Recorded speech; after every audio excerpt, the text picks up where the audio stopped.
Hey guys, it's Vanessa, and it's time for some loaded baked potato chowder. So this is one of our favorite recipes. It's so easy, super delicious, and let's face it, it's cheap, right? And a lot of the times you can pull together ingredients that you already have around the house to make it even better, right? So I already got things started. I had some potatoes in the multi-cooker going. Guys, I hate boiling anything. So this multi-cooker is an absolute lifesaver because I don't have to be doing things on top of the stove and have them boil over and make messes and all of that other stuff. So all I did was I chopped up about 5 russet potatoes. I can't even tell you how many pounds it was, maybe 2, about half a bag, okay, 2.5 pounds. And then I got about a cup of water, and I put them in the multi-cooker, the pressure cooker, at custom setting for 15 minutes on high pressure. Okay, so the great thing that I love about this is that if you have things going on when your food's supposed to be done, it's automatically going to go to keep warm. So this was done about 9 minutes ago, but just as the timer was ready to go, my dog decided he needed to go out. So we were out gallivanting through the yard for a while, and I didn't have to worry about making sure that it was so that it didn't overcook or anything. It was easy that I could just know that it was going to keep warm and be done with it. Okay, so if you have to run out to pick up kids, run an errand, whatever, maybe you're not home from work yet, totally easy. Don't have to worry. Okay, so what I'm going to do now is just release the pressure. I'm going to throw a cloth right over top of here because this is a little bit of a crazy thing. So I'm going to turn it away from my cupboards. I don't have great cupboards, but you don't want to be releasing the pressure and have all that steam hit them because it will ruin them, okay? So I'm just going to press the cancel button here and the steam release, and that's going to start releasing all of the pressure, okay? So since it's already been on the keep warm setting, it's already been starting to naturally release, so I'm not going to have as much that's going to have to be zapped out of there. If you need a facial, this is a great time to just go stand there and just let it do its thing, right? Thankfully, I don't have chicken broth in there because sometimes that gets weird. Okay, so there's a safety feature on this that you will not be able to open the lid when it's under any pressure. Okay, so I do like that feature. Sometimes maybe you've seen those memes that they've got like the lid that's like shot off. That will not happen, and the outside never gets hot. So I was able just to scooch it around. It does have some handy handles on the side that you can lift them up and do their thing as well. So this ought to be just about done. I can see, now you can't see because it's all the way back there, but there is a little button, a little red button that pops up, and that shows that it's on pressure or under pressure. So when it drops, all of it is gone and the lid will release and I'll be able to open it. So I can hear that it's like fizzling out a little bit, so give me just a second. Oh, it dropped. Now I can open up the lid. I'm just going to put this to the side over here. Now there is a little bit of water in here, so I'm just going to dump that out. Wasn't sure if it would absorb all of it or not, so let me grab my straining thing here. I don't know what that's actually called. I have such technical names for things. Okay, so we got that. Now I'm just going to bring this right over here so our potatoes are cooked. So it does take about 30 minutes total to make these in the pressure cooker, which if you think about it, is way quicker than if you're doing it on top of the stove, right? Because you're just going to put the potatoes in there, put about a cup of water, it's just going to do its thing. All right?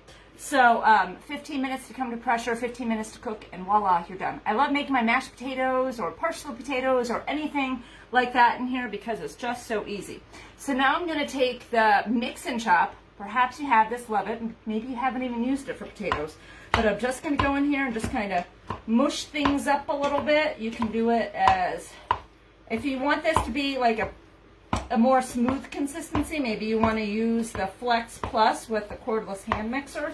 I kind of like mine a little bit chunky, and I always leave the skins on. Don't they tell you that's where all the nutrients are held anyhow, right? Plus, if you're lazy like me, it's just easier, okay? So I'm just going to chunk that up a little bit here. All right, we'll just let that go. All right, let me pull this off to the side. This is kind of hot.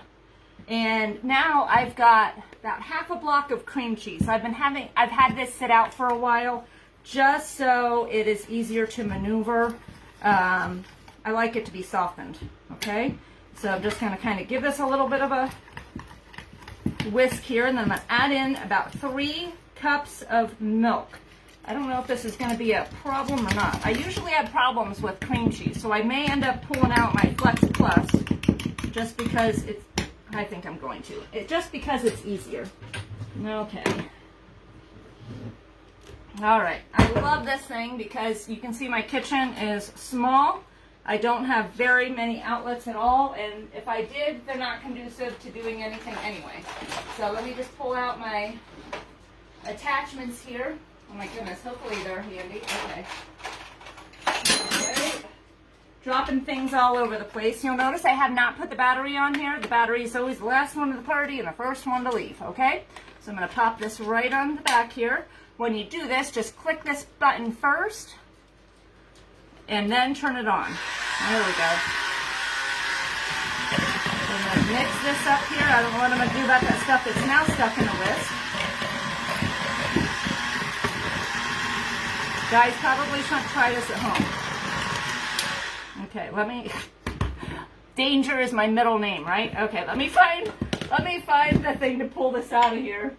Because now I've made a mess. This was supposed to be quick and easy, and here I am, right? Okay. And of course, I can't find it handy dandy, so I'm just gonna tell you what. Who else cooks like this, right? You got things falling all over the place. Things don't always go as planned. Just go with the flow. I'm just upset that I dirtied another dish. Now I have to wash this whisk. So apparently softening up this time did not go as planned. I probably should have popped it in the microwave. I don't know if that's what you're supposed to do or not, but it's always what I do. So got most of the cream cheese out of here. This is just going to help thicken it up a little bit. I haven't even pulled out the recipe, so hopefully I'm remembering everything. Who's got those recipes? Just kind of toss things in and play it by ear and hope for the best, right? Okay, so let's do this again. Just put that in there and click the battery in place. Turn this on.